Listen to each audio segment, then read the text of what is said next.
Howdy again. It's Mallet with Kyler.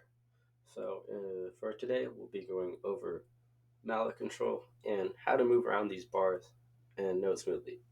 Well, you might kind of see the title and be a little confused. What do you mean by that?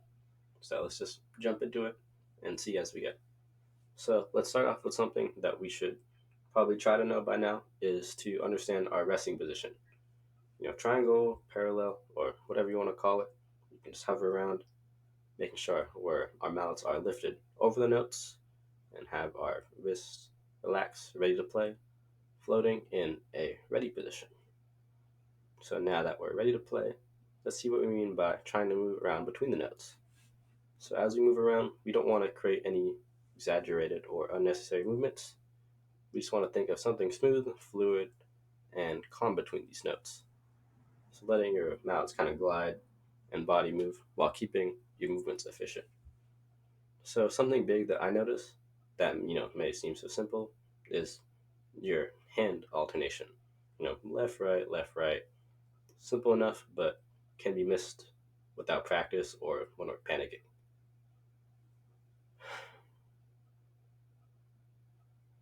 So we want to keep in mind how we stick our notes.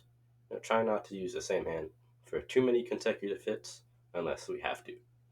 So a general rule of thumb that I learned was no more than two of the same hand hits in a row. No.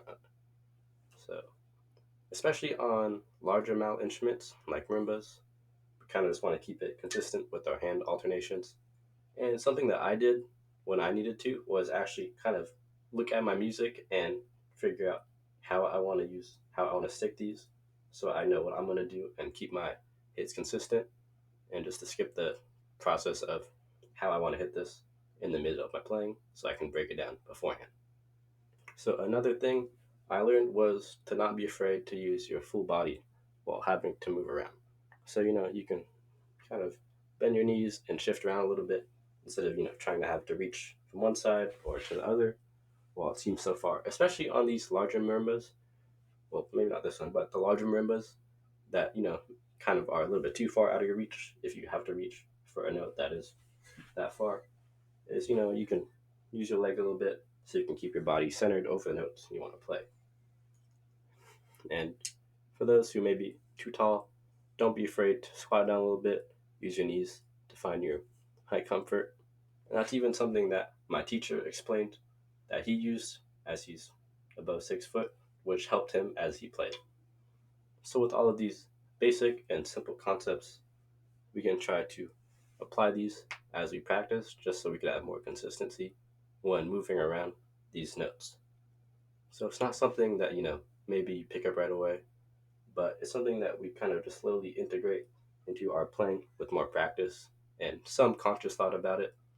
And with that, these are kind of just help allow us to get used to whatever we're playing with these little tricks and preferences.